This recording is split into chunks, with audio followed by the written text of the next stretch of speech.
And you're watching Vision Plus. Vision Plus. Without a vision, the people perish. We know that a lot of you have a vision of something you'd like to do, and you don't always have the guts to just go for it. And sometimes the doors don't open, and sometimes they don't. They do open, and you wonder if you should have walked through them. Well, our guest today is a person that walked through the doors that were open for her to go and do some exciting things, and she's on her way to do some more exciting things. And since you can get this on the internet, I told her when she gets over to Spain, maybe she can watch herself on television. But we are glad that you joined us, and if you have ever wondered, is it possible to, I'm just going to use the words, to stay a virgin until you get married, to not get into drinking, drugs, alcohol. The old saying is, I don't drink, smoke, or chew, or go out with guys who do. And this is a person that you will have, a lot of you will already know her because I first saw her when she was, oh goodness, 10 years ago. She was a little girl, seemed to me like, at that time. And I met her at Willowbrook Baptist Church quite a long time ago when we went there. And then I saw her again, and I was just so excited. I said, oh, there's Kelly. So got to hear her brother, and her dad is preacher John Dees. You may have heard of him. Many of you, since he's on television also, has a few programs on the air. And his son preached the other day, and I'm going to say to John Dees, you better watch your step because your son is going to pass you by. He was so incredibly interesting, not only interesting, but he just had so much enthusiasm and creative ways to get the message across. I wanted to sleep that night. It was Wednesday night. I'm tired. But I couldn't sleep a wink through his whole sermon. And I know that this young lady is just the same way. And her name is Kelly Dees, and she's on her way to Spain. And tell us why you're going to Spain and about what's going on in your life, Kelly. Okay. I'm going to be going to Spain to teach English as a second language. Um, and I'll be going around to a couple different cities while I'm there. And as I am there as well, I'll be working with students that are coming and studying abroad, many times from the States, England as well. And from that, we'll be developing like English conversation groups, and it'll be just an exciting time to get to establish strong relationships with many of the university students there. And through that whole process, I look forward to having spiritual conversations with them as well. Because you can't really hand them tracts and say, you better be baptized or else, you have to be a little calm in that realm. How are you going to, let's say, present to them what you feel inside? How's that going to happen? You're going to be living with a Spanish family, too, when you go. I should have said, come with instead. Mhm. Well, really, the main way, and probably several people know kind of about Western Europe. It's just not a very good tactic to go about and just start handing tracts out and that kind of thing.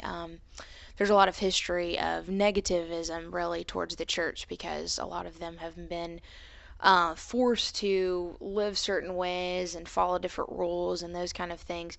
So really the biggest way is just establishing strong relationships with people, loving people where they are, meeting them where they are, helping them out however that you can. Maybe it be through schools or getting to know their families, and just showing them just the love of Christ through that, and earning the right to be heard by them, and speaking to what's taking place within your own life.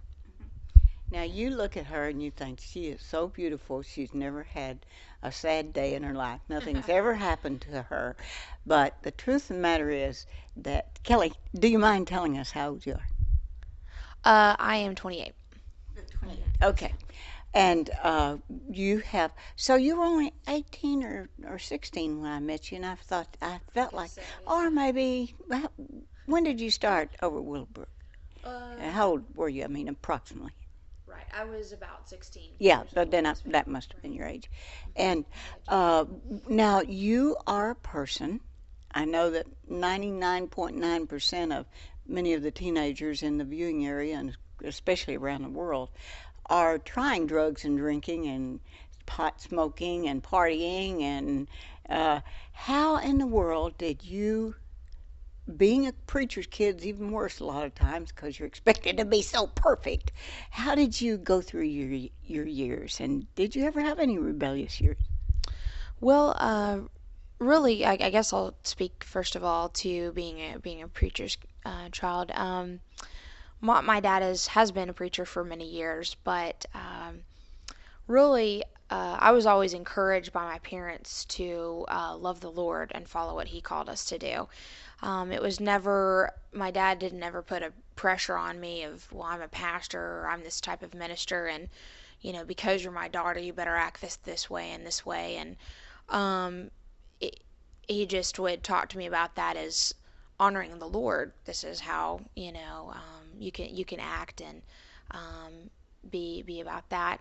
For myself personally, when I was 12, I made a decision just to follow, to live my life for the Lord, and that meant in a lot of different areas of my life. I had many friends that were involved in a variety of different things. Friends that were in the band, friends that were in theater, friends that were in sports, and actually I did a lot of those things as well in high school and in middle school.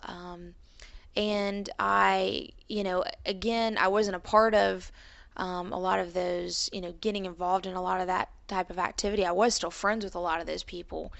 I just really had established my life that I wanted to follow what I felt, not what I felt like, but what the Bible said about how I needed to act and how I needed to live. Um, and I guess for me, also, I had several friends and extended family and that kind of thing where I had seen where a lot of these roads led to, and I just didn't want to go down a lot of those paths. And through Well, that. how did you refuse when somebody said, "Oh, Kelly, come on, let's go have a drink, let's go do some pot or whatever"? I don't know how they say it, but how did you say thanks but no thanks? Well, I would always try to encourage the people, and really a lot in high school, I would try to be the positive peer pressure if I could. Now, some people, decided, hey, that's just what I want to go do. They were just in different things, but I would try to help them think. Is that really what you want to get involved in? Is that really what you want to do? And there were times when I would go. I would be around that. Type of for instance, we'd have some parties where with some of our theater friends and that kind of thing, and alcohol did come out. A lot of times, I would be like, hey, guys, and I would be asked to do it, and I would just say, that's just not something I do. And I would share about what God had done in my life, and that's just something that I chose not to do. And I would always reflect too. I had two of my good friends in freshman years that were killed in alcohol related accidents, so I would tell that story as well. And Would you tell us that? Because our daughter got killed. Well, somebody, when she was crossing the street on University, she got killed. And would you tell us that incident of how that happened and how you knew it was alcohol related? well, this was a friend of mine that I knew back at church when I was at Whitesburg actually, and I'm sure many people who've been in Huntsville for a while would know the story. And basically, there were four guys just on senior skip day at Grissom who had skipped that day, and it was kind of a day, especially back then, that a lot of people did, and it was